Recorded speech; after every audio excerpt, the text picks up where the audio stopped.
Welcome to STI Gurukulam online study. हम लोग आज आधुनिक भारत के पार्ट 5C को करेंगे।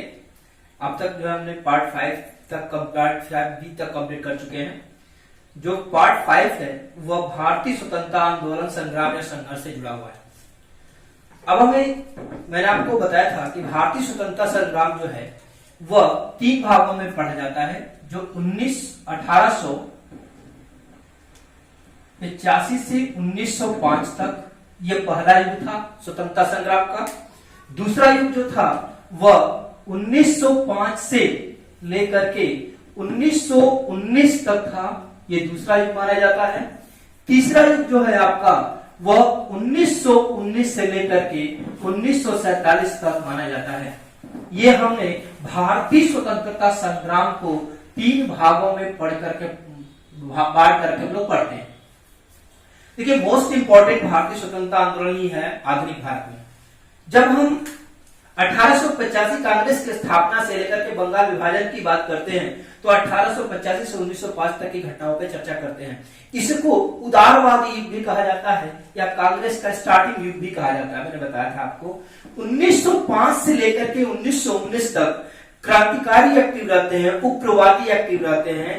जो उग्र विचारधारा के लोग होते हैं वो 1905 से 1919 तक एक्टिव रहते हैं। और जो 1919 से लेकर के 1947 तक, जब 1915 में महात्मा गांधी दक्षिण अफ्रीका से भारत आते हैं और वह सक्रिय 1917 के बाद 1919 में सक्रिय भूमिका निभाने लगते हैं राजनीति में, कांग्रेस के मुख्य नेता के रूप में उभर के आते हैं। तो 1919 से लेकर के 1947 तक सभी भारतीय आंदोलन गांधी जी की इर्द गिर्द घूमता है। मैंने आपको बताया था कि 1885 में जब कांग्रेस की स्थापना हुई थी एओ ह्यूम के द्वारा, तो उसका कांग्रेस का उद्देश्य था कि कांग्रेस का जो एओ ह्यूम ने डफरिन को बताया था कि कांग्रेस सेफ्टी वॉल का काम करेगा। जो राष्ट्रीय आंदोलन जागृत हो रहा, राष्ट्रीयता की भावना जो भारतीयों में पैदा हो रही है उससे लड़ने का काम करेगा कांग्रेस, जबकि सही नहीं था। जो 1900 के बाद कांग्रेस का रूप अलग हो गया और कांग्रेस का भी एकमात्र उद्देश्य हो गया स्वतंत्रता प्राप्त करना।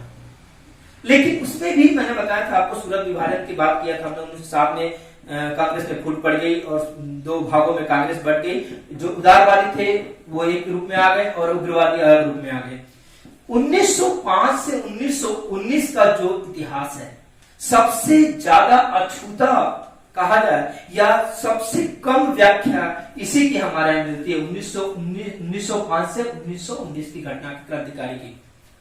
क्योंकि इतिहास में बहुत कम जगह दिया गया 1905 से 1919, जबकि सबसे ज्यादा जो ब्रिटिशों को परेशान करने का काम किया है वो 1905 से लेकर के 1919 की घटनाओं ने किया है, उग्रवादी और क्रांतिकारी एक्टिविटीज ने किया है।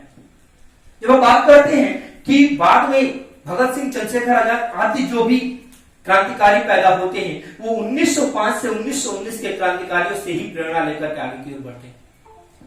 तो बोला जाए कि जो 1905 से लेकर के 1919 का काल रहा है उग्रवादियों का युग, यही उग्रवादियों ने भारत में राष्ट्रीयता की भावना, भारत में स्वदेश प्रेम की भावना, भारतीयों में विभिन्न प्रकार की विचारों को डेवलप कर, अपने प्राचीन विचारों को डेवलप कर अंग्रेज को लड़ने की क्षमता विकसित करने का कार्य करती है 1905 से 1919 की उग्रवादी गतिविधियां। तो ये पोर्शन ही हम आज 5C में कंप्लीट करेंगे कि कैसे उग्रवादी भारत में, उग्रवादी जो आज वर्ड है उसके लिए ब्रिटिश हुकूमत ही उसको बोलते थी, आतंकवादी और उग्रवादी शब्द इस्तेमाल करती थी, लेकिन हमारे लिए क्रांतिकारी थे जिसकी विचारधारा उग्र हो उसी को उग्रवादी कहा जाता है। तो 1905 से 1919 तक का युग इनका माना जाता है। लेकिन यह नहीं है कि 1905 में ही गया है, इससे पहले ही ये एक्टिव हो चुके थे। जैसे बाल गंगाधर तिलक का महाराष्ट्र में एक्टिव रूप में कार्य करना उग्रवादी के रूप में। तो 1905 में बंगाल के विभाजन के बाद कांग्रेस पर से कुछ कांग्रेसियों का विश्वास उठ गया और उसके उठने से क्या किया इन्होंने, एक अलग विचारधारा लेके चली जिसमें था कि हम बहिष्कार भी करेंगे ब्रिटिशों का, ब्रिटिशों के सामानों का भी बहिष्कार करेंगे और साथ ही साथ हम जो है बंदूक और गोले का भी प्रयोग करेंगे यदि उसी भाषा में अंग्रेज समझते हैं तो। थोड़ा सा आगे के तो आज पूरे का पूरा हमारा जो क्लास रहेगी हम लोग की वो 1905 से 1919 की, या यो कहा जाए कि भारतीय स्वतंत्रता संग्राम का दूसरे चरण पे हम लोग बात करेंगे। पहले चरण हम लोग जो बात कर चुके हैं 5B में, 5A और B में हम लोग प्रथम चरण की बात कर चुके हैं, C में इसका करेंगे और नेक्स्ट आपका गांधी पे विशेष रहेगा, यहाँ से क्वेश्चन बनते हैं। तो आगे फिर बढ़ते हम लोग 1905 से 1919 की घटना की चर्चा करते हैं। जब हम देखते हैं कि सबसे पहले इसको बोला जाता है क्रांतिकारी युग की शुरुआत। क्रांतिकारी युग की शुरुआत होती है, क्रांतिकारी युग की शुरुआत होती है, या इसे दूसरा चरण भी बोला जाता है। स्वतंत्रता संग्राम का दूसरा चरण है ये। क्रांतिकारी युग की शुरुआत दो रूपों में होती है। देखिए ये नहीं, क्रांतिकारी दो वर्ग थे, इसमें बढ़ जाते हैं। एक वर्ग कहलाता है उग्रवादी, क्रांतिकारियों में भी दो होते हैं, उग्रवादी, और दूसरे कहलाते हैं क्रांतिकारी। ये जो उग्रवादी विचारधारा के थे ये कांग्रेस के ही मूल के थे। यह राजनीतिक बहिष्कार करना चाहते थे, यह वस्तुओं का, जो हमने स्वदेशी आंदोलन पढ़ा था, बहिष्कार आंदोलन पढ़ा था, तो बहिष्कार में विश्वास रखते थे कि हम अंग्रेजों के सामानों का, अंग्रेजों की नीतियों का, अंग्रेजों के हर चीजों का हम बहिष्कार करके, चाहे धर्म हो चाहे किसी चीज के का बहिष्कार कर देंगे और बहिष्कार करके स्वतंत्रता प्राप्त करेंगे, एक दिन तंग आकर के ये भारत छोड़ करके चले जाएंगे। तो इनका उद्देश्य था बहिष्कार करना। क्रांतिकारियों का उद्देश्य था कि यदि यह गोली और बंदूक की भाषा ही जानते हैं तो हम इन्हें गोली और बंदूक की भाषा ही से ही समझाएंगे। तो इस जो क्रांतिकारी युग वर्ग था, यह ब्लास्ट करना, प्लान करना, जो लीडर अच्छा कार्य नहीं कर रहे थे या जो अंग्रेज अधिकारी किसी न किसी प्रकार के शोषण कर रहे थे, उनको मारने का काम कर रहे थे। तो ये कहा जाए कि ये दो वर्ग उग्रवादी या क्रांतिकारी युग में मेन थे और यही आगे की ओर बढ़ते हैं। अब चलते क्रांतिकारी, सबसे पहले क्वेश्चन उठता है कि क्रांतिकारी युग के उदय का कारण क्या था? क्यों कांग्रेस अच्छा वर्क कर रही थी? कांग्रेस क्यों उदय क्यों हुआ इसका? तो इसके उदय के बहुत सारे कारण थे, क्रांतिकारियों के पैदा होने के बहुत सारे कारण थे। उदय के कारणों की चर्चा करते हैं। उदय के जो कारण देखते हैं तो सबसे पहला कारण हम देखते हैं, वह कारण है हमारा कांग्रेस की सफलता से असंतोष। फर्स्ट जो है वह कांग्रेस की असफलता से असंतोष।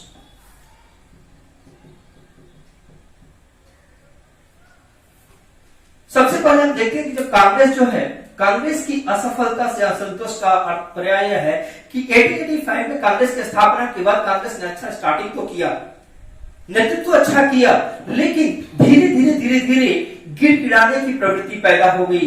कहा जाता है कि कांग्रेस 1905 तक जो उग्रवादी थे वो बोलते थे कि आवेदन निवेदन की नीति पे कार्य करती है।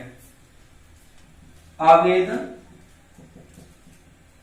निवेदन की नीति पे देखिए, कुछ समय तक तो आवेदन निवेदन सही होता है।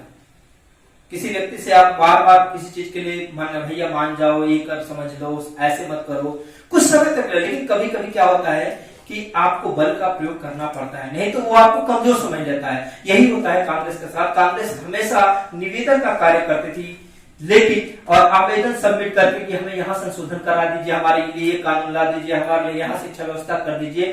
तो कांग्रेस की इस नीति से कुछ युवा वर्ग या कुछ जो उग्रवादी विचारधारा वाले लोग इसको पसंद नहीं करते थे कि यह सही नहीं है, और इस तरह तो हम कभी भी जो है स्वतंत्रता प्राप्त नहीं कर पाएंगे, या हम जो चाह रहे हैं वो नहीं हो पाएगा। अर्थात कहा जाता है कि कांग्रेस जो है राजनीतिक भिक्षावृत्ति पर आ गई थी। ये शब्द इस्तेमाल किया जाता है, इसलिए इसको लिख लीजिएगा, राजनीतिक भिक्षावृत्ति पे आ गई थी।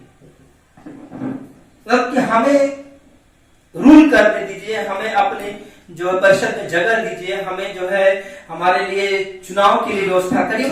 किस कांग्रेस का उद्देश्य था एक राजनीति में प्रवेश करके अंदर से सुधार करना, लेकिन यह राजनीतिक भिक्षावृत्ति की कगार पे पहुंच चुके थे और इसीलिए इसका विरोध होना शुरू हुआ और क्रांतिकारी युग। इसमें सबसे जो प्रमुख थे वो थे हमारे लाल बाल पाल, जो मैं आपको पहले ही बता चुका हूं।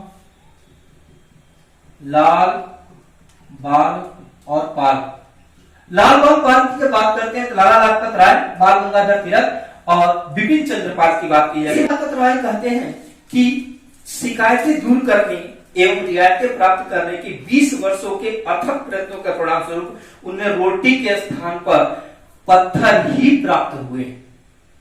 कहने का मतलब है कि हमने बहुत कोशिश किया, 20 वर्ष से हम प्रयास कर रहे हैं कि हमें कुछ मिले, लेकिन हमें केवल रोटी, हम रोटी मांग रहे थे और अंग्रेज हमें पत्थर दे रहे थे। ये लाला लाजपत राय का कथन था।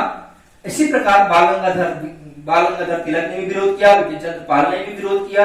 इन लोगों ने विरोध किया तो यह कारण बना कि जो उग्रवादी उत्पन्न हुए या क्रांतिकारी गतिविधियां एक्टिव हुई। इसके बाद जो है दूसरा कारण पे आते हैं हम लोग। फर्स्ट कांग्रेस की असफलता तो थी ही थी, दूसरा जो कारण था वह था हमारा, दूसरे कारण की बात करते हैं पश्चिमीकरण का विस्तार। देखिए भारत में धीरे धीरे पश्चिमीकरण का तीव्र गति से विस्तार हो रहा था। यदि हम बात करते हैं आपके उस समय की पश्चिम बंगाल की बात किया जाए, चाहे वो कॉन्वेंट स्कूलों की स्थापना हो, चाहे मैकाले की रणनीतियां हो, शिक्षा के माध्यम से ब्रिटिश सरकार भारतीय संस्कृति को बर्बाद कर रही थी और पश्चिमीकरण चरम सीमा पर पहुंच रहा था भारत में। पश्चिमीकरण आने से यह नहीं था कि हमारा विकास, पश्चिमीकरण को हम विकास समझ रहे थे, अंग्रेजी भाषा को ही महत्व दे रहे थे। हमारे लिए जो भारतीय संस्कृति, भारतीय भाषा थी वो पीछे छूटती चली जा रही थी। कई जगह पर हमारा साहित्यिक पतन हो रहा था, सांस्कृतिक पतन हो रहा था।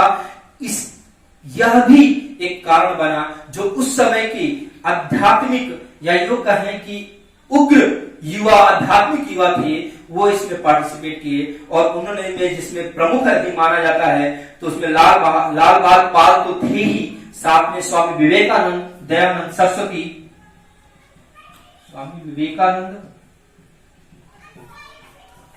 दयानंद सरस्वती,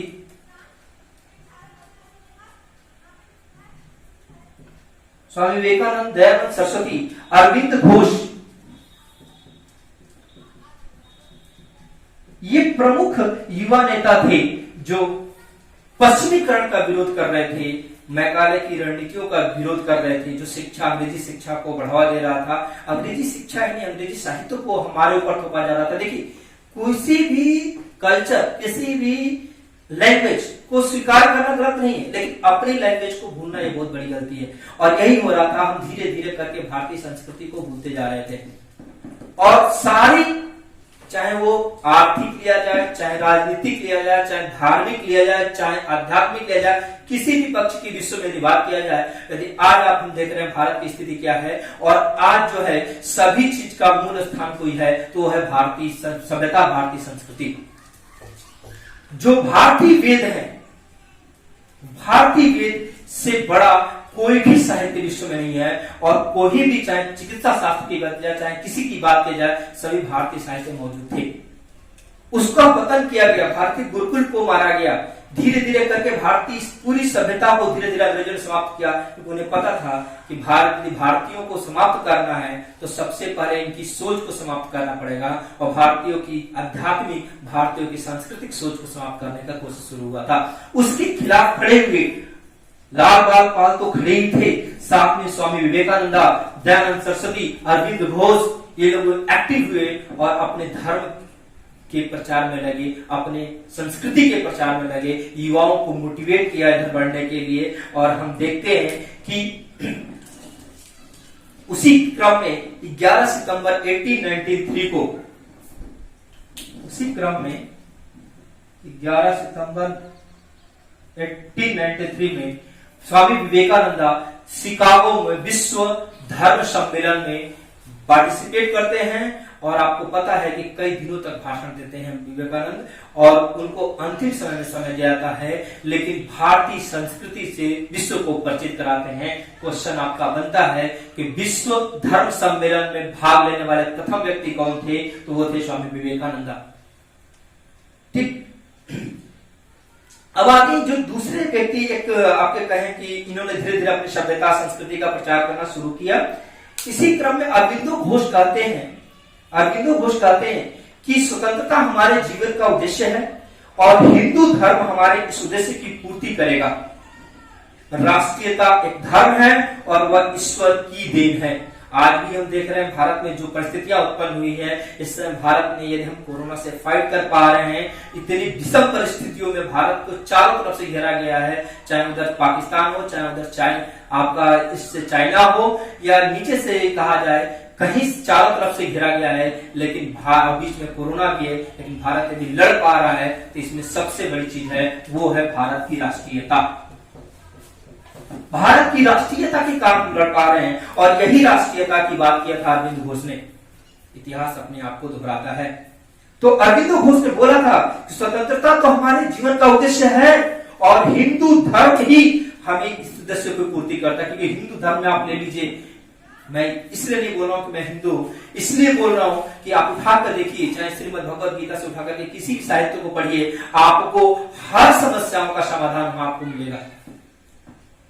तो हिंदू धर्म हर समस्याओं से लड़ने का सहारा देता है आपको, और इसलिए बोला कि हिंदू धर्म ही राष्ट्रीयता को पैदा कर सकता है और राष्ट्रीयता ही जो है वह एक धर्म है और ईश्वर की देन है, और इसीलिए हम राष्ट्रीयता को आगे की ओर बढ़ाएंगे। ये बात थी अरविंदो घोष की। पश्चिमीकरण के खिलाफ युवाओं को मोटिवेट किया गया और फिर क्रांतिकारी की शुरुआत होती है। नेक्स्ट आते हैं कारणों में। तो तीसरा कारण है वह है बंगाल विभाजन, जो ऑलरेडी हम लोग एक चैप्टर में पढ़ चुके हैं। जब हम बंगाल विभाजन की बात करते हैं,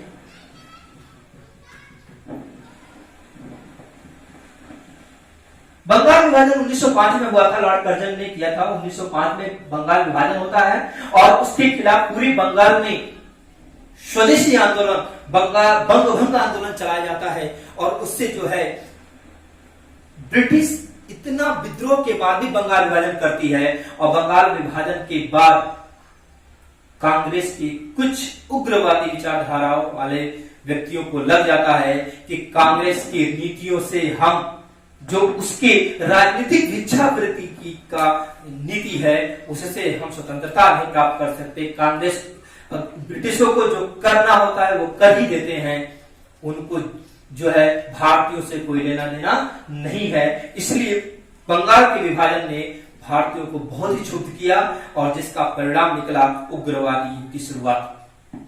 तो कांग्रेस कर्जन कहा जाता है कि कर्जन के 7 साल के शासनकाल को शिष्टमंडलों, भूलों तथा आयोगों का काल कहा जाता है। शिष्टमंडल बहुत ज्यादा आया, बहुत सारी भूलें हुई तथा बहुत सारे आयोगों का निर्माण हुआ। इसलिए याद रखिएगा, भूलों का युग किसे कहा जाता है? कर्जन के युग को। आयोगों का काल किसे कहा जाता है? कर्जन के काल को कहा जाता है। नेक्स्ट आते हैं हम लोग चौथे कारण पे, थोड़ा थोड़ा समझते चलिए। अगला अंतरराष्ट्रीय प्रभाव।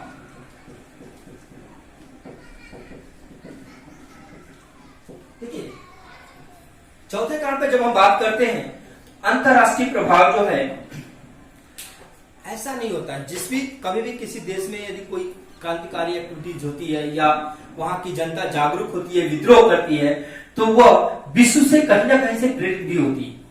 और उस टाइप की घटनाएं विश्व में एक साथ कई जगह हो भी रही होती, जैसे आज हांगकांग की कंडीशन है। तो हम लोग देखते हैं कि उस समय मिस्र, पारस, तुर्की में संग्राम हो रहा था और वो सफल हो रहे थे। मिस्र, फारस, तुर्की, 3 मिस्र, फारस और तुर्की में संग्राम, राष्ट्रीय संग्राम चल रहा था और ये सफल हुए इससे। और जो तरीका था वो क्रांतिकारियों का तरीका था, इसलिए ये मोटिवेट हुए कि यदि वहां स्वतंत्रता पाई जा सकती है तो हम भारतीय इस कदम पर चलकर स्वतंत्रता क्यों नहीं पा सकते। नेक्स्ट जो था इथोपिया की इटली पर विजय 1896 में, जापान की रूस पर विजय 1905 में, और इटली की हार ने, एक बार कहा जाता है कि इटली जब हारा था तो उससे प्रेरणा लिया था किसने? बाल गंगाधर तिलक ने। और एक इतिहासकार गैरेट बोलते हैं कि इटली की हार ने 1897 में तिलक के आंदोलन को काफी बल दिया था। ठीक है, ये अंतरराष्ट्रीय एक्टिविटी थी जिससे भारतीय आंदोलन प्रभावित हुआ और क्रांतिकारी दल एक्टिव हुए। नेक्स्ट जो पांचवा आपका प्रभाव है जिसके कारण क्रांतिकारी आंदोलन उत्पन्न हुआ था वो आर्थिक भी था। पांचवे की बात करें तो आर्थिक कारण की जब हम बात करते हैं क्या कारण, क्यों आर्थिक है? जब हमारी अर्थव्यवस्था ही कुछ नहीं थी, सब ब्रिटिश रूल के अंतर्गत चल रहा था, तो हुआ क्या? हुआ ये कि 1876 से लेकर के 1900 तक दो घटनाएं जरूर है, याद रखिए। 1876 से 1900 तक, 1876 से लेकर 1900 तक में 18 बार भारत में अकाल पड़ा। एक दो बार नहीं, 18 बार अकाल पड़ा। और आपको पता है कि भारतीय अर्थव्यवस्था उस समय ब्रिटिशों के हाथ में थी और हम कर टैक्स चुका के मर रहे थे, और जब अर्थव्यवस्था फेल हो जाएगी तो टैक्स कहां से चुकाएंगे? तो ब्रिटिशों को पैसा भी कम आ रहा था और भारतीय जनता क्षुब्ध थी, परेशान थी। तो वह भी हो सकता है कि क्रांतिकारी आंदोलन के लिए प्रेरणा का स्रोत बनी हो। नेक्स्ट दो घटना और भी लगातार हुई। महामारी उसी समय आई थी। अभी हम जब कोरोना वायरस की बात कर रहे हैं, इससे पहले सबसे बड़ी महामारी की हम प्लेग की बात करते हैं, जिसमें भारत ही सबसे पहले उभर कर निकला था।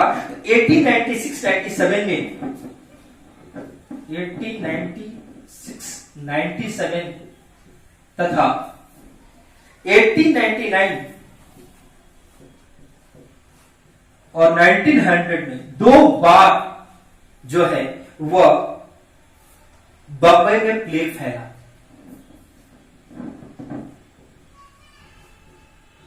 और आपको जानकर के आश्चर्य होगा कि उस समय भी 1899 और 1900 में लगभग 73,000 लोगों की जान गई थी। ये तो ठीक था कि जान गई, उसके बाद जो हुआ वो तो प्रकृति की देन थी। लेकिन आर्थिक आधार पर कैसे हम लोग बोलते हैं, क्योंकि इस समय शोषण का दौर चल रहा था, ब्रिटिश हम पे हम टैक्स चुकाने कर रहे थे, अकाल पड़ रहे थे, प्लेग पड़ रहे थे। प्लेग होने पर जो है जो जांच कमेटी थी वह जांच के नाम पर शोषण का कार्य कर रही थी। घरों में घुस जाते थे, छीन झपट लाते थे, जो भी मन करे उठा लाते थे। जो भारतीय महिलाओं थी उनसे छेड़खानी भी की जाती थी। और इसी को कहा जाता है कि जब बॉम्बे में पुणे में जो है रैंड और एयर्स दो अधिकारी थे, ये जांच के दौरान बदतमीजी कर रहे थे और इनको चापेकर बंधुओं ने गोली मार के हत्या कर दी थी। और यहां से उन्होंने क्रांतिकारी उदय शुरू किया। तो बहुत सारी एक्टिविटीज थी, ऐसा नहीं था। एक कहा जाता है कि लॉर्ड बेकन बहुत फेमस है। तो लॉर्ड बेकन कहते हैं, लिख लीजिएगा कहीं आपको जरूरत पड़ेगी, इसे राइटिंग में भी जरूरत पड़ती है। लॉर्ड बेकन कहते हैं कि अधिक दरिद्रता एवं आर्थिक असंतोष, अधिक दरिद्रता एवं आर्थिक असंतोष क्रांति को जन्म देता है। आर्थिक असंतोष क्रांति को जन्म देता है, वही हुआ था। आर्थिक दरिद्रता तो हमारे अंदर आ चुकी थी, असंतोष तो था ही था, और तो इसीलिए क्रांतिकारी युग की शुरुआत होती है। नेक्स्ट जब हम बात करते हैं नए जो है वह था भारतीयों में स्वाभिमान का विकास। जो छठा कारण था वह था भारतीयों में स्वाभिमान का विकास।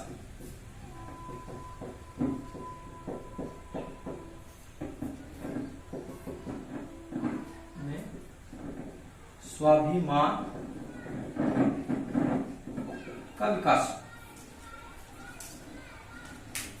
इसमें भी लीडर के रूप में मेन लाल लाजपत राय, बाल गंगाधर तिलक और आपके बिपिन चंद्र पाल थे। अब इन लोग का थोड़ा स्वाभिमान जगह, क्योंकि रीजन क्या था कि बोला जाता था इंडियन, कई जगह होटलों में लिखा मिलता था Indians and dog are not allowed. तो भारतीयों को एक जानवर की तरह ट्रीट करने लगे थे ब्रिटिश हुकूमत, और यह जो है अब धीरे धीरे करके जो है लोगों को अच्छा नहीं लगता था। अब उनका स्वाभिमान जग गए थे कि अब हम ऐसे जो है भिखारियों की तरह नहीं रहना चाहेंगे, हमें स्वतंत्रता चाहिए चाहिए, चाहे किसी भी कीमत पे हमें लेनी पड़े, हम लेके रहेंगे। उसके लिए भी तिलक ने लिखा है कि अच्छी विदेशी सरकार की अपेक्षा हीन स्वदेशी सरकार श्रेष्ठ है, एवं स्वराज मेरा जन्मसिद्ध अधिकार है और मैं इसे लेकर के रहूंगा। हम लोग को एक कोटेशन आती है, पूछा जाता है कि किसने बोला है कि स्वाधीनता हमारा, स्वराज मेरा जन्मसिद्ध अधिकार है और हम इसे लेकर के रहेंगे, तो बाल गंगाधर तिलक ने पूरी लाइनें थी कि अच्छी विदेशी सरकार की अपेक्षा हीन स्वदेशी सरकार श्रेष्ठ है।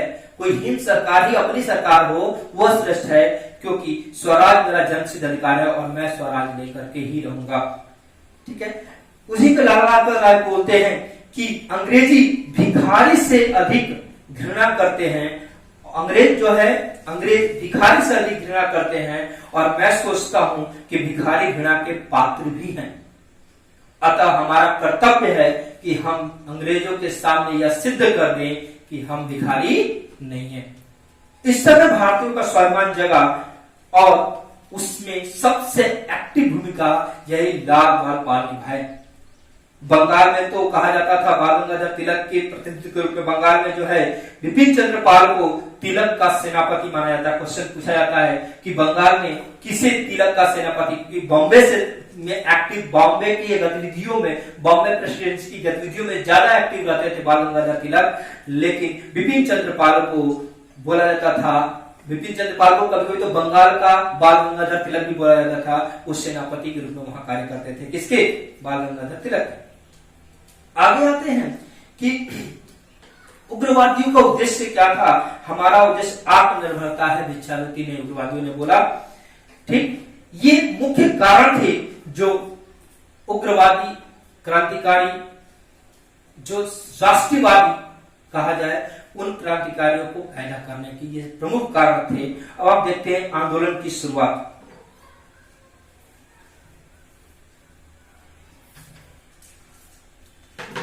आंदोलन की शुरुआत में जब हमने बोला कि आंदोलन जो है वह 4 खंडों में हम लोग देखेंगे। फर्स्ट, एक हमारा बॉम्बे का, बॉम्बे प्रेसिडेंसी में कहां कहां आंदोलन हुआ। दूसरा, बंगाल प्रेसिडेंसी में। तीसरा जो था मद्रास प्रेसिडेंसी में। और चौथा, यही नहीं था कि भारतीय जो थे पढ़े लिखे भारतीय, मैंने बताया था कि राष्ट्रवाद जो पैदा करने का काम होता वो मध्ययुगी परिवार के लोग थे और वो पढ़े लिखे लोग थे। तो मद्रास यही नहीं था कि भारत तक सीमित था, विदेशों तक भारतीय आंदोलन को चलाया गया और सक्रिय भी रहे। तो जो चौथा भाग हम लोग देखेंगे वो देखेंगे विदेशों में आंदोलन कहां कहां हुए और क्या क्या चीजें जो एग्जाम के हिसाब से इंपॉर्टेंट है उसको हम लोग देखेंगे। आगे की ओर बढ़ते हैं। सबसे पहले तो बॉम्बे की शुरुआत करते हैं। मैंने आपको बताया था कि 1905 के बाद भारतीय स्वतंत्रता आंदोलन का क्रांतिकारी युग या दूसरा चरण शुरू तो होता है, लेकिन उसके लिए बहुत पहले ही बाल गंगाधर तिलक डाल चुके होते हैं। तो बंबई में सबसे पहले यदि हम लेते हैं, बंबई की लेते हैं, उस समय उसका नाम बंबई था। बंबई में पूना में 2 घटनाएं घटती हैं, एक 1893 और एक 1895 में।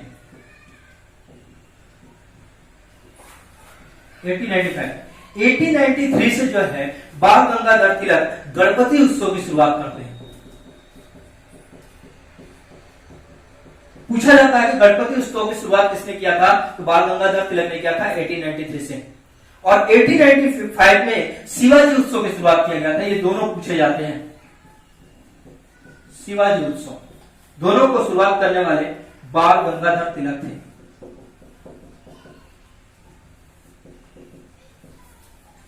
बाल गंगाधर तिलक जो है चित्पावन ब्राह्मण के, जिसे कहा जाता है कि बॉम्बे में उग्रवाद की शुरुआत किसने किया था। तो बॉम्बे में जब उग्रवाद की शुरुआत की बात किया जाता है तो ये ऑप्शन में यदि बाल गंगाधर तिलक नहीं आता है तो ऑप्शन में चित्पावन ब्राह्मण आएगा, क्योंकि बाल गंगाधर तिलक चित्पावन ब्राह्मण परिवार से थे और सभी ने एक्टिव होकर कार्य किया।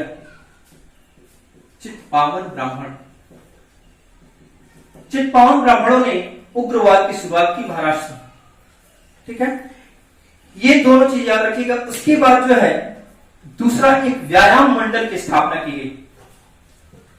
दूसरा जो था व्यायाम मंडल,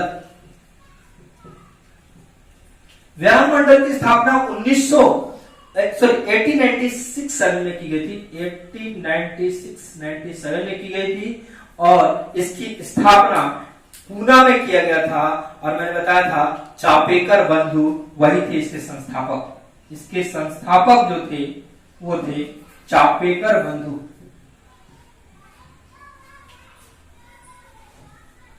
चापेकर बंधु में दो भाई थे, एक थे दामोदर हरि चापेकर,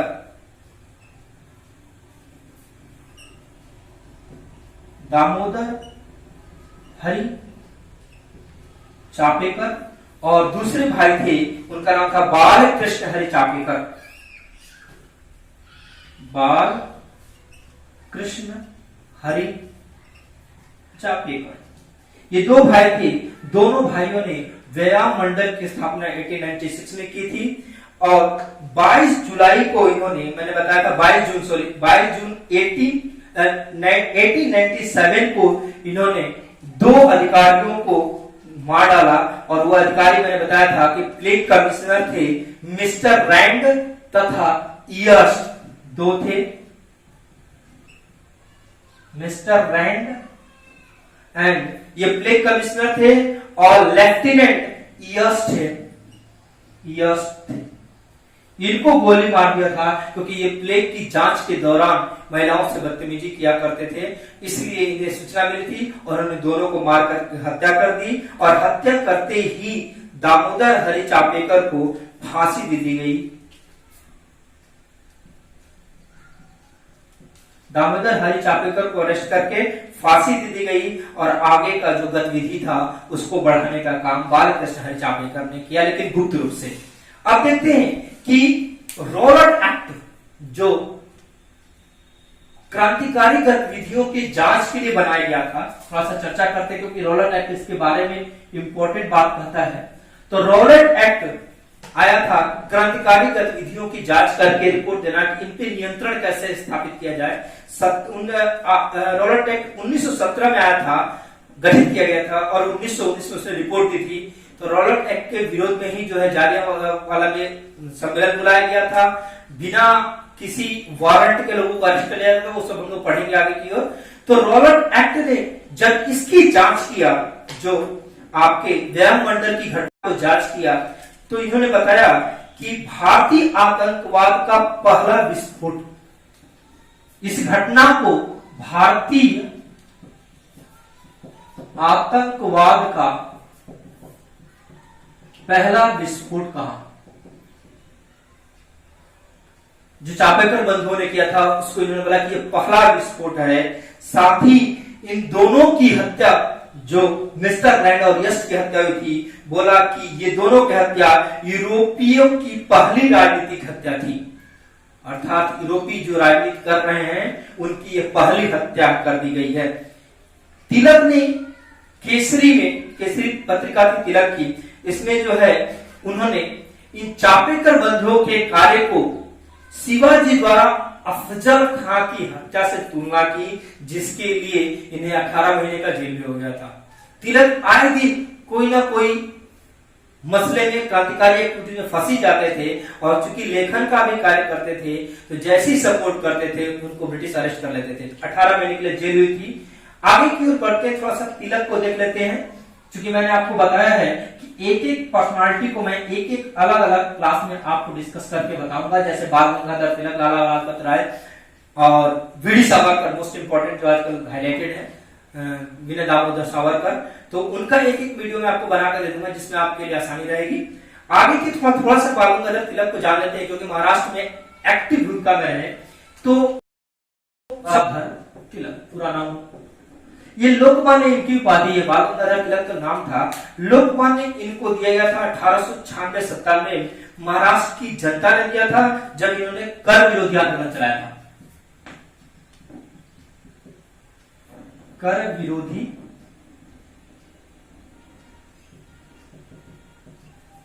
आंदोलन चलाया था।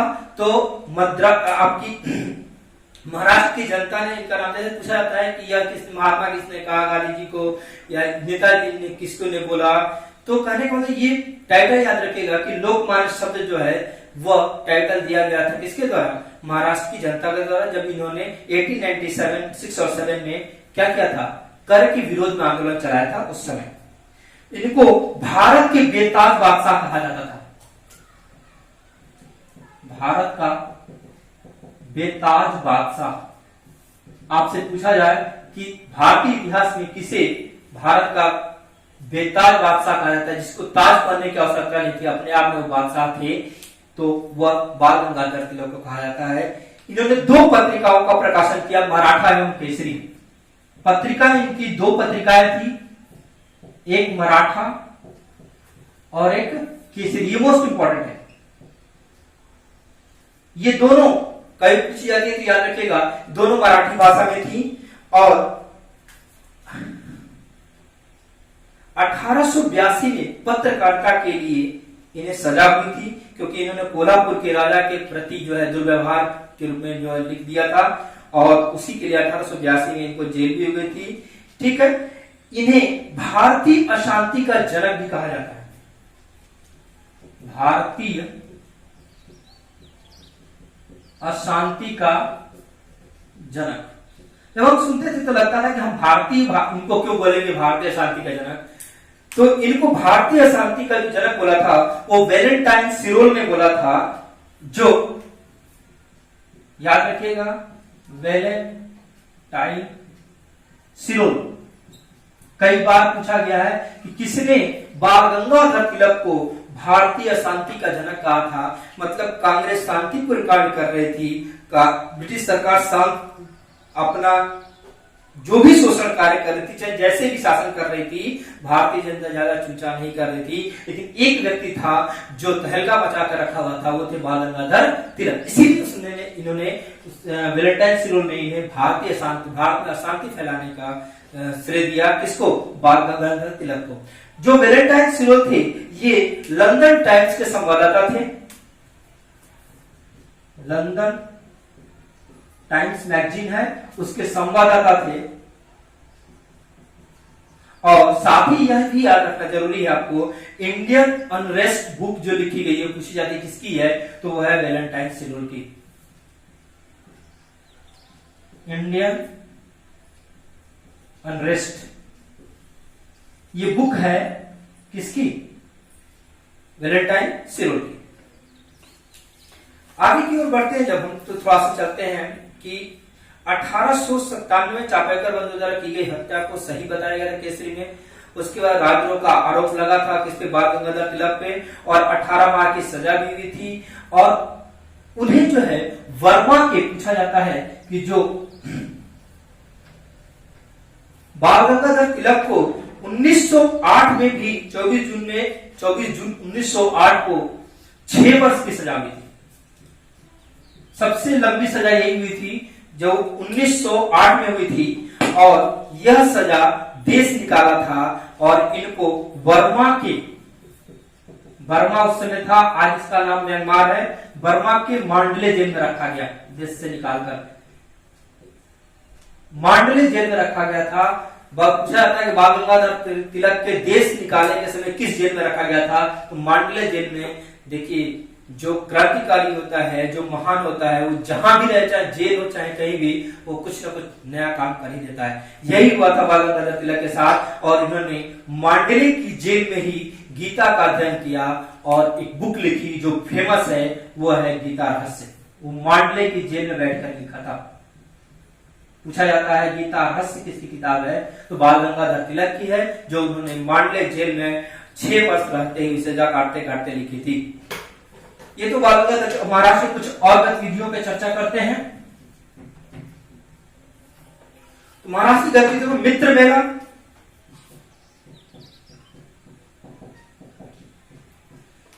चला है। मित्र मेला 1904 में जगह थी नासिक, और इसका भी उद्देश्य था गणपति उत्सव को आगे बढ़ाना। यही मित्र मेला जो है 1904 में ही कन्वर्ट हो गया गुप्त शाखा एक गुप्त शाखा इसकी मित्र मेला की बनाई गई, जिसका नाम था अभिनव भारत। ये पूछा जाता है आपसे, अभिनव भारत आपसे पूछा जाता है कि अभिनव भारत का गठन किसने किया था? तो अभिनव भारत के संस्थापक थे वीडी सावरकर। दोनों के संस्थापक थे आपके वीडी सावरकर।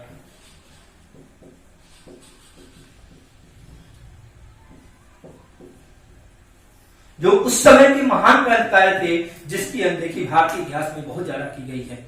ठीक है, तो वीडी सावरकर जो थे, पूरा नाम था विनायक दामोदर सावरकर। लिख लीजिएगा क्योंकि आजकल हाईलाइटेड है तो क्वेश्चन बन सकता है। विनायक दामोदर सावरकर, दोनों नाम गणेश जी का। विनायक दामोदर सावरकर ये 1904 में इन्होंने यह गुप्त शाखा थी किसकी? मित्र मेला की। ठीक है, यह 1906 में लंदन चले गए थे वीडी सावरकर जी, और 9 जून 1919 को इनको आजीवन निर्वसन मिला, क्योंकि मित्र मेला पर कविताएं लिख रहे थे, और अंततः इनको काला पानी की सजा हुई, जो अंडमान निकोबार में था। सेलुलर जेल जिसको बोलते हैं हम लोग। आगे की ओर बढ़ते हैं। आपको याद रखना, अपने भारत की स्थापना वीडी सावरकर ने की थी। नेक्स्ट जो है वह है नासिक षड्यंत्र केस। नासिक षड्यंत्र केस, नासिक षड्यंत्र केस आपसे पूछा है तो 1909 था। वह क्या था कि इसमें नासिक के मजिस्ट्रेट जैक्सन अनंत को जो है अनंत लक्ष्मण कन्हारे ने गोली मार दी थी, और कन्हारे, कृष्ण जी गोपाल कर्वे, विनायक देशपांडे, इनको फांसी दे दी गई, और वीडी सावरकर सहित 37 लोगों पर नासिक षड्यंत्र के तहत केस चलाया गया, और इसी केस में जो है वीडी सावरकर को आजीवन कारावास हुई 1909 में। नासिक षड्यंत्र का लगेगा 1909। नासिक के मजिस्ट्रेट जैक्सन को गोली मार दिया था अनंत लक्ष्मण कन्हारे ने।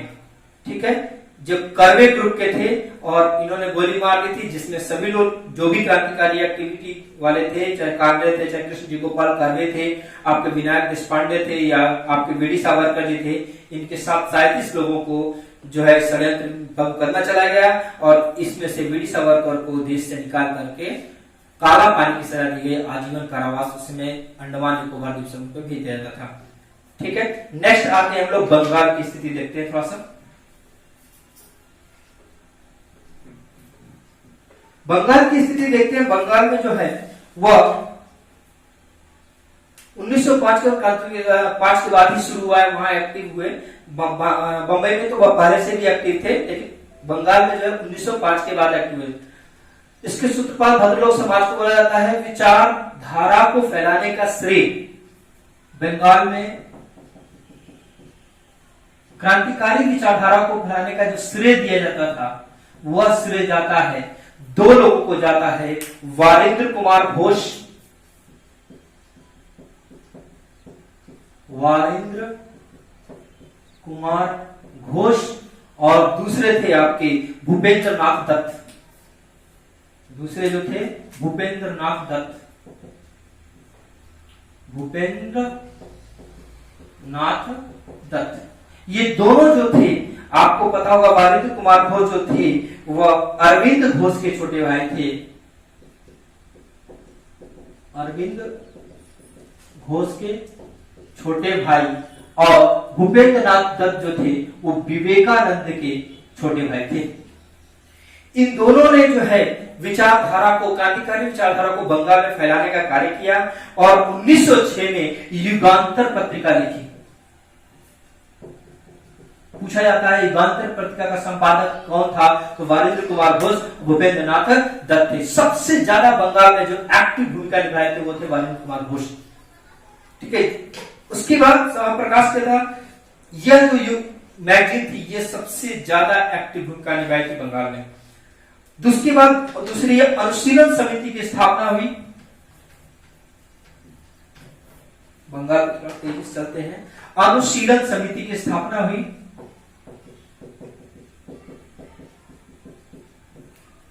अनुशीलन समिति की स्थापना 1907 में हुई। पूछा जाता है आपसे कि अनुशीलन समिति की स्थापना कब हुई और किसने किया, तो करने वाले थे वारिंद्र कुमार घोष और भूपेंद्र नाथ दत्त। वही दोनों लोग थे, वारिंद्र घोष एंड भूपेंद्र दत्त।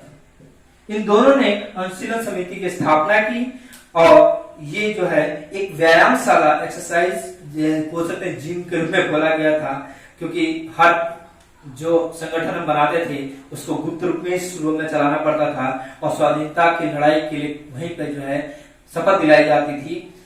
1905 में वारिंद्र घोष ने एक पुस्तक लिखी थी जिसका नाम था भवानी मंदिर।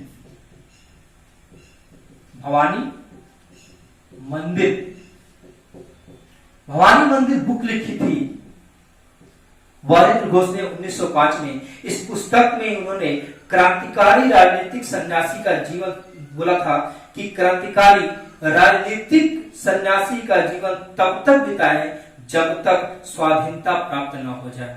क्रांतिकारियों को सन्यासी जीवन बिताने के लिए बोला था जब तक स्वाधीनता हम अपना प्राप्त न कर ले, स्वतंत्रता प्राप्त न कर ले। एक बुक और लिखी थी वर्तमान रणनीति, एक और थी वर्तमान रणनीति। वर्तमान रणनीति में की बुक थी, इनमें इन्होंने बोला था कि सभी युवाओं को फौजी शिक्षा एवं युद्ध आवश्यक है। फौजी शिक्षा दी जाए ताकि युवा जो हैं वो ब्रिटिशों से लड़ने में सक्षम हो सके। ठीक है। नेक्स्ट, बंगाल के युवकों को शक्ति प्रतीक भवानी की पूजा करने के लिए प्रोत्साहित किया इन्होंने, जो अभी कलकत्ते की कालिया के नाम से फेमस है, वहां उनको भवानी बोला जाता है। तो उनकी पूजा की जाए ताकि शक्ति मिल सके, आध्यात्मिक शक्ति मिले और बल मिले, इसीलिए युवाओं को शक्ति पूजा की ओर प्रेरित किया गया। नेक्स्ट, कुछ पत्रिकाएं जो थी बंगाल में, पूछा जाता है कि निम्नलिखित में से कौन सी पत्रिकाएं जो है स्वतंत्रता आंदोलन में भूमिका निभाई। युगांतर आपको बता चुका हूं, संध्या थी और वंदे मातरम, दो मैगजीन और थी। एक आपकी संध्या थी और एक आपकी वंदे भारत, वंदे मातरम, वंदे मातरम। देखिए, वंदे मातरम लिखा बंकिम चंद्र चटर्जी ने, लेकिन पत्रिका की बात किया जाए, पूछा जाए कि वंदे मातरम पत्रिका किसने लिखा है, तो वह पत्रिका लिखे थे अरविंद घोष। और वंदे मातरम किसने लिखा है, वो बंकिम चंद्र चटर्जी ने लिखा है। संध्या जो बुक लिखा है वह ब्रह्म बांधव उपाध्याय ने लिखा है, ब्रह्म बांधव उपाध्याय। ब्रह्म बांधव उपाध्याय ने संध्या लिखा है। इन मैगजीनों ने जो है, इन पत्रिकाओं ने जो स्वतंत्रता संग्राम में योगदान अपना दिया था, इसलिए इनको जरूर याद करके आप रखेंगे। युगांतर भी याद रखेंगे, वारिंद्र कुमार घोष की। नेक्स्ट जो चलते हम लोग, बंगाल में ही किंग्सफोर्ड की हत्या की, बंगाल प्रेसिडेंसी में बिहार भी उस समय आता था। तो ये क्रांतिकारी गतिविधियां हैं जिसमें आपको फैक्चुअल चीजें हैं, ये भी याद रखनी है। किंग्सफोर्ड की हत्या, किंग्सफोर्ड की हत्या, किंग्सफोर्ड की हत्या 1908 में की गई थी। किंग्सफोर्ड जो थे वह बिहार मुजफ्फरपुर के जज थे। 30 हत्या का प्रयास किया गया था, हत्या हो नहीं पाई थी, क्योंकि ये इंपॉर्टेंट है, क्योंकि इसमें प्रयास किया गया था लेकिन हत्या किसी और की हो गई थी। जुलूस जा रहा था, बम फेंका गया था। 30 अप्रैल को बम फेंका गया था, 30 अप्रैल को बम फेंका गया था। और बम फेंकने वाले थे खुदीराम बोस और प्रफुल्ल चाकी, दो लोग थे, खुदीराम बोस और प्रफुल्ल चाकी। इन्होंने बम फेंका, लेकिन बम में जो है वो किंग्सफोर्ड तो बच गया, लेकिन मिस्टर कैनेडी की पत्नी एवं पुत्री मारी गई। और मिस्टर कैनेडी जो थे वह राष्ट्रीयता के प्रेरक थे, राष्ट्रीयता में सहयोग देने वाले व्यक्ति थे। वह, उनकी पत्नी और उनकी बेटी मारी गई। इससे यह हुआ कि प्रफुल्ल चाकी जो है वह, उन्हें बहुत ग्लानि फील हुई और उन्होंने आत्महत्या कर ली। प्रफुल्ल चाकी ने आत्महत्या कर ली क्योंकि जिसको हम मारना चाह रहे थे वो तो मरा नहीं, एक राष्ट्रीयता का पुजारी जो है मारा गया, उसका परिवार मारा गया। तो प्रफुल्ल चाकिया की हत्या कर ली, लेकिन खुदीराम बोस को अरेस्ट कर लिया गया और खुदीराम बोस को अरेस्ट कर करके 11 अगस्त 1908 को फांसी दे दी गई। 11 अगस्त 1908 को फांसी दी गई। यह इंपॉर्टेंट क्यों है? क्योंकि क्वेश्चन पूछा जाता है कि सबसे कम उम्र में फांसी पाने वाले क्रांतिकारी कौन थे, या सबसे कम उम्र में फांसी चूमने वाले व्यक्ति कौन थे? तो वो थे खुदीराम बोस, मात्र 15 वर्ष की उम्र में। 15 वर्ष की उम्र में इन्हें फांसी के फंदे पर डाला गया था। किसके लिए? बम फेंकने के, किंग्सफोर्ड की हत्या के प्रयास में। ठीक है, नेक्स्ट आते हैं अलीपुर षड्यंत्र केस।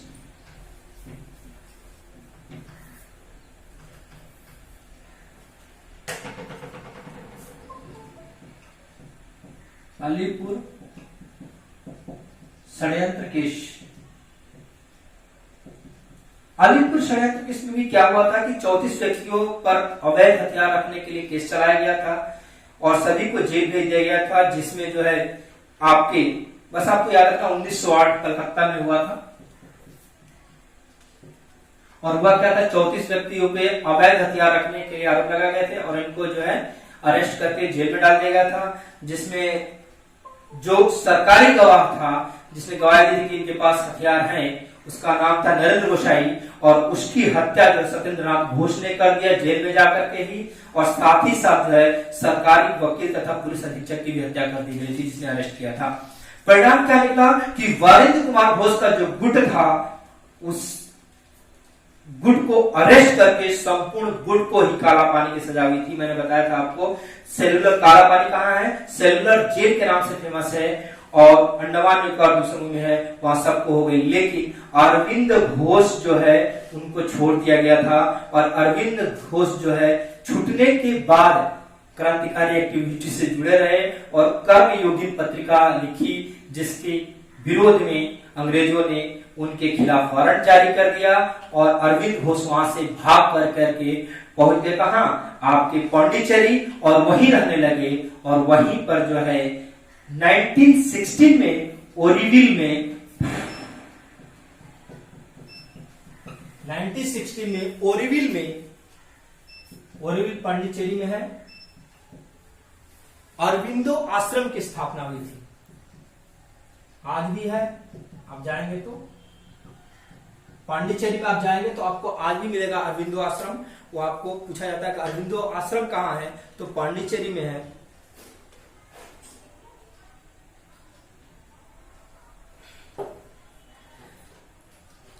नेक्स्ट 11 दिसंबर 1908 को जो है अनुशीलन समिति को बोल दिया गया कि यह कानूनी नहीं है, यह गैर कानूनी है, ब्रिटिशों ने उसे गैर कानूनी घोषित कर दिया गया था।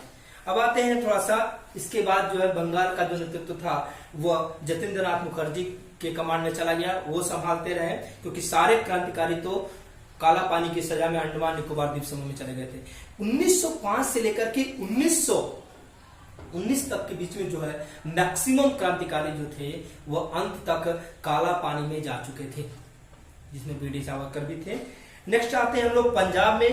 पंजाब भी उधर जो है आपका बंगाल का ही क्षेत्र लगभग था। तो पंजाब की जब हम बात करते हैं तो इसके प्रता जतिन मोहन चटर्जी थे। पंजाब में जो नेतृत्व संभाल रहे थे वो थे जतिन मोहन चटर्जी। जतिन मोहन चटर्जी जो है पंजाब से नेतृत्व कर रहे थे, यही प्रणेता थे।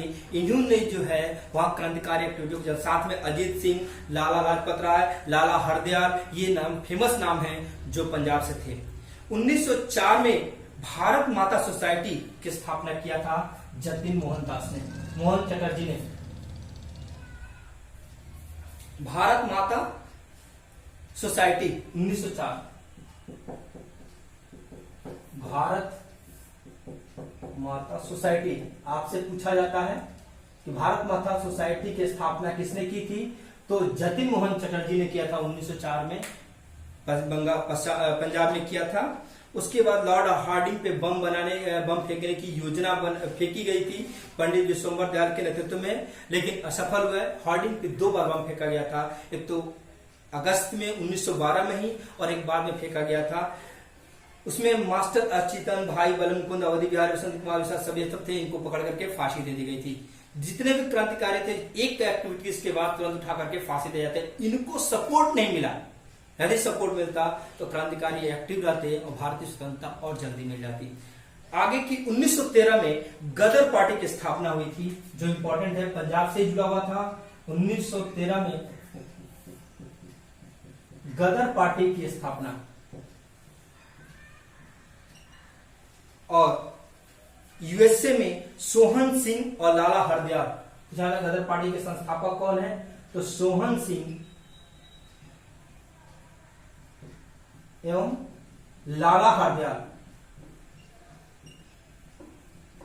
लाला हरदयाल को ज्यादा ऑप्शन में दिया जाता है, दोनों लोग को याद रखिएगा। सोहन सिंह और लाला हरदयाल दोनों ने मिलकर के गदर पार्टी की स्थापना की थी, और स्थापना भारत में नहीं यूएसए में किया गया था, ये भी याद रखिएगा।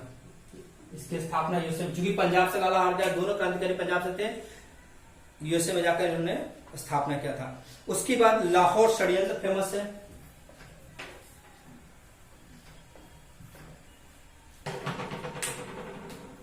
लाहौर षड्यंत्र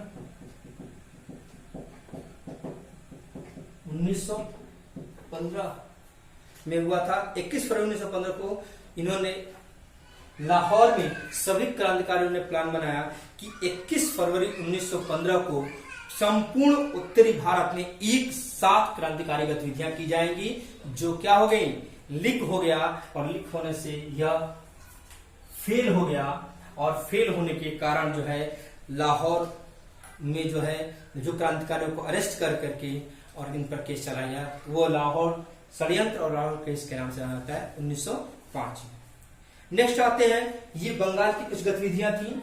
उसके बाद आ जाते हैं हम लोग मद्रास में। एक ही याद रखिए, बहुत ही मद्रास से आपको याद रखना है, भारत माता समिति की स्थापना किसने की थी या कब हुआ था? भारत माता समिति। अभी हमने देखा कि भारत माता सोसाइटी थी, और यहाँ भारत माता कमेटी थी, समिति थी। इसके संस्थापक थे नीलकंठ ब्रह्मचारी। इसके संस्थापक थे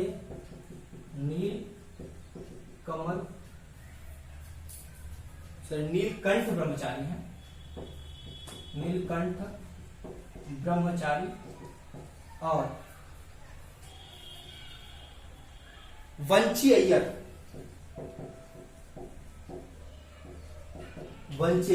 इन दोनों ने भारत माता समिति की स्थापना की थी। और 17 जून 1911 को इन्होंने तिन्नेवेल्ली के जिला जज आसे को गोली मार दिया था अय्यर ने। ठीक है, फिर वही काम, अरेस्ट करके जो है फांसी दे देना या केसना। इसके बाद दिल्ली षड्यंत्र याद रखना जरूरी है हमें, सब इंपॉर्टेंट। अब कंप्लीट हो गया ये लगभग दिल्ली षड्यंत्र।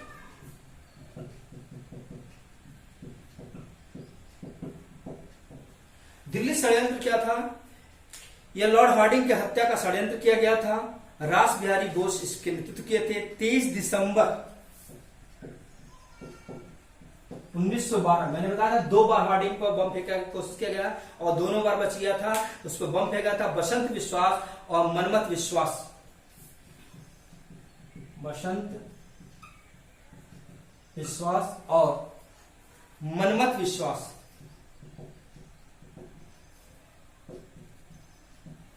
इन दोनों को पकड़ करके फांसी की सजा दे दी गई। और इस षड्यंत्र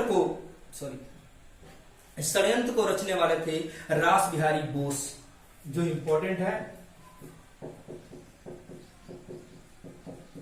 रास बिहारी बोस जो थे, इन्होंने इस षड्यंत्र को रचा था। और रास बिहारी बोस वहां जापान, जब उनको अरेस्ट का वारंट जारी हुआ तो वो भाग करके जापान चले गए। और 1942 में आपको पता है कि इंडियन इंडिपेंडेंस लीग का गठन किया एवं आजाद हिंद फौज के गठन में भूमिका निभाई थी। ठीक है, आजाद हिंद फौज को नेताजी सुभाष चंद्र बोस भी का नाम लिया जाता है। आजाद हिंद फौज का गठन किसने किया था? तो वो नेताजी सुभाष चंद्र बोस ने किया था, लेकिन इंडियन इंडिपेंडेंट लीग की स्थापना की थी वो किए थे रास बिहारी बोस ने, और आजाद हिंद फौज की स्थापना में भी योगदान किया था। यदि ऑप्शन में आपको नेताजी सुभाष चंद्र बोस नहीं मिलते हैं तो आप रास बिहारी बोस को क्लिक कर सकते हैं। नेक्स्ट आता है विदेशियों में क्रांतिकारी एक्टिविटीज।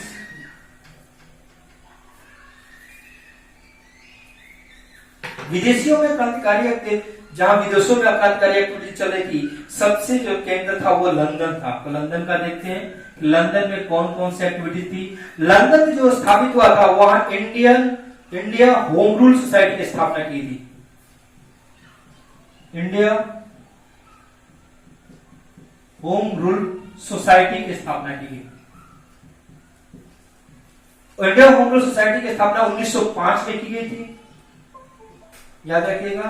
पूछा जाता है कि लंदन में इंडियन होम रूल सोसाइटी की स्थापना कब की गई? 1905 में। और करने वाले थे श्याम जी कृष्ण वर्मा, संस्थापक थे श्याम जी कृष्ण वर्मा।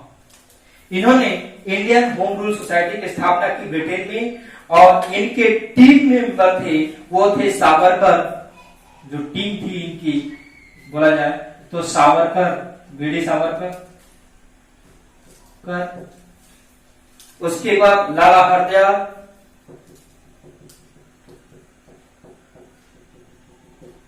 मदन लाल ढींगरा, ये प्रमुख थे और ये मेंबर थे। मेन इनके टीम में यही थे, और सबने मिलकर के इंडियन होम रूल सोसाइटी की स्थापना की। लेकिन आपसे संस्थापक पूछा जाए तो श्याम जी कृष्ण वर्मा को ही क्लिक करेंगे। ठीक है, उद्देश्य क्या था? भारत की स्वराज प्राप्त करने के लिए लड़ना। ये समय समय पर वहां की सरकार को भी बताते थे कि भारत में कैसा शोषण हो रहा है और हमें स्वतंत्रता चाहिए, किस देश पे चाहिए, वो सब चीजें क्लियर करते थे। इन्होंने जो है इंडियन सोशलिस्टिक पत्र निकाला। इन लोगों ने जो है इंडियन सोशलिस्टिक, श्याम जी कृष्ण वर्मा ने निकाला इंडियन सोशोलॉजिस्ट पत्र निकाला। इंडियन सोशलिस्ट पत्र पूछा जाए किसने निकाला है तो श्याम जी कृष्ण वर्मा जी ने निकाला है। और साथ ही साथ इन्होंने इंडिया हाउस की स्थापना की। ये इंपॉर्टेंट है। इंडिया हाउस बनाया ब्रिटेन में, लंदन में इंडिया हाउस बनाया, जहां जो भी क्रांतिकारी भारत से जाते थे वो इंडिया हाउस में ठहरते थे। और कुछ ही दिनों में इस हॉस्टल को भारतीयों के लिए खोल दिया गया। ये हॉस्टल बन गया भारतीयों के लिए, क्रांतिकारी एक्टिविटीज का केंद्र बन गया। बाद में बोला जाए कि क्रांतिकारी अड्डा बन गया बाद में। यही इंडिया हाउस जो भारतीयों का हॉस्टल था, जो भी भारतीय जाते थे वो इंडियन हाउस में रहते थे, और यही इंडियन हाउस बाद में क्रांतिकारी अड्डा बन गया। क्रांतिकारी अड्डा बन गया। अब आगे बढ़ते हैं, जब बात करते हैं वीडी सावरकर को, इंडियन वर्मा जी जो है वह जब पेरिस की ओर बढ़े, वहां से बोले कि अब गतिविधियां जो फ्रांस में या ब्रिटेन की जो सरकार थी वो पीछे पड़ी श्याम जी कृष्ण वर्मा पे, तो वो भाग करके पेरिस पहुंचे और वीडी सावरकर को उन्होंने इंडियन हाउस का कमान संभालने के लिए बोल दिया। उनके हाथ में सौंप दिया कि भैया आप तुम संभालो।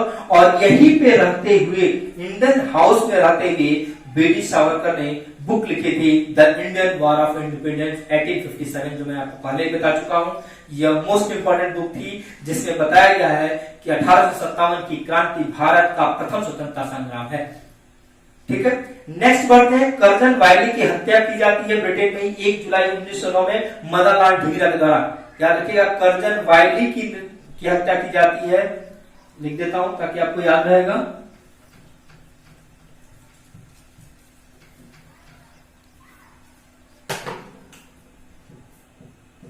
कर्जन वायली की हत्या की जाती है किसके द्वारा? मदन लाल ढींगरा। पूछा जाता है कि कर्जन वायली की हत्या किसने किया था, तो कर्जन वायली की हत्या मदन लाल ढींगरा ने किया था। ठीक है, 1909 में किया था, 1 जुलाई 1909।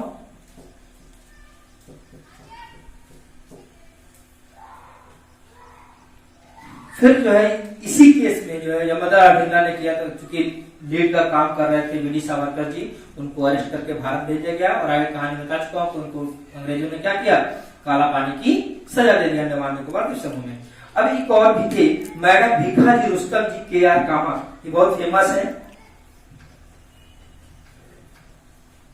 लंदन में ही एक्टिव थे। मैडम, पूरा नाम लिख लीजिएगा, भीखाजी कामत तो याद रखा, मैडम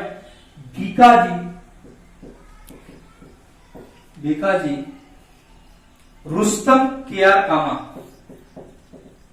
रुस्तम के.आर. कामत, थोड़ा लंबा नाम है। जो है ये भी जो है यूरोप एवं अमेरिका में क्रांतिकारी एक्टिविटीज का प्रचार करते थे, करती थी बोला जाता था, और इन्हें भारतीय क्रांति की माता बोला जाता है। क्वेश्चन पूछा गया है कि भारतीय क्रांति की माता कौन है, क्रांति की माता बोला जाता है मैडम भीखाजी कामा को। याद रखिए, मदर ऑफ इंडियन रिवॉल्यूशन कहा जाता है, याद रखिएगा। अब ये तो लंदन का था। उसके बाद कुछ एक्टिविटीज और भी हुई, जैसे अफगानिस्तान की बात करते हैं। अफगानिस्तान में 1900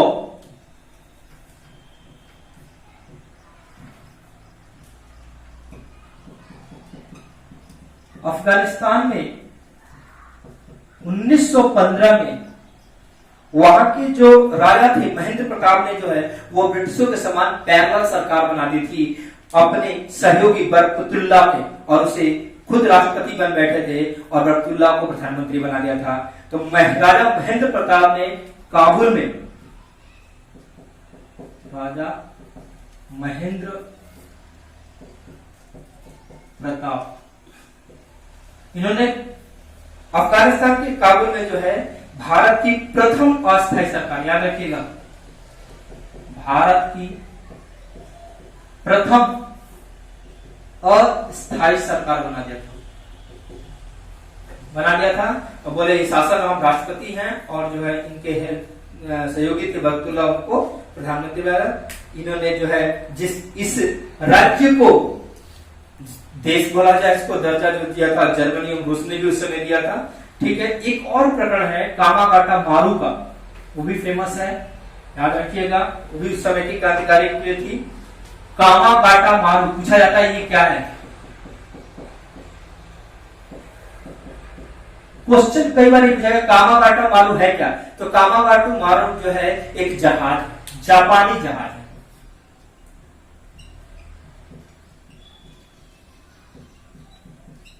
और कामागाटा मारू प्रकरण क्या था कि इस जापानी जहाज को पंजाब के गुरदत्त सिंह ने, कई किताबों में मिलता है कि किराए पे लिया था, कुछ ने बोला था कि इन्होंने गुरदास जी ने खरीद लिया था, वो किराए पे या खरीद करके भारतीयों को लेकर के वो कहां जा रहे थे, कनाडा जा रहे थे। और वहां पर जाने के बाद ब्रिटिशों ने मुश्किल से कुछ 34 बोले जाते हैं, कुछ को उतार दिया, बाकियों को वापस लौटा दिया। और वह जब जहाज भारत के कोलकाता तट पे पहुंचती है तो वहां पर ब्रिटिशों के द्वारा उन पे गोली चलाया जाता है और जिसमें लगभग जो है बहुत सारे लोग, 19 लोग को मारे जाते हैं लगभग। और इसी घटना पर जो वहां के लोग थे वो क्रांतिकारी एक्टिविटीज कर देते हैं, अंग्रेजों पे धावा हो जाते हैं, दोनों में झड़प होती है और इससे भी क्रांतिकारी एक्टिविटीज उत्पन्न होती है। ये कुछ घटनाएं थी जो 1905 से 1919 के बीच की थी। यदि रेगुलर क्लासेस पे ली जाए तो कम से कम नहीं तो 10 दिन कम पढ़ते हैं यदि 1905 से 1919 की घटनाओं पर विस्तृत चर्चा की जाए तो। लेकिन एग्जाम के परिप्रेक्ष्य से इतना ही पर्याप्त है, इसमें से ही लगभग क्वेश्चन आपके बन जाते हैं। मैंने थोड़ा सा डिटेल जाकर ही आपको बात बढ़ा दिया है, आगे आपको कुछ ज्यादा जरूरत नहीं पड़ेगी। 1-2 दिन में हम लोग, जैसे आज क्लास तो यहीं तक रहेगी, 1-2 दिन में हम लोग जस्ट करंट क्लास स्टार्ट करने वाले हैं। वो लाइव क्लासेस चलेंगे, चाहे जब भी हो, सुबह का टाइम रहेगा, शाम को आपको इन्फॉर्म कर दिया जाएगा।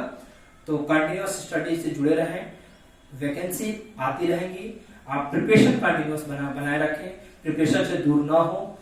ठीक है, आज के इतना ही, धन्यवाद।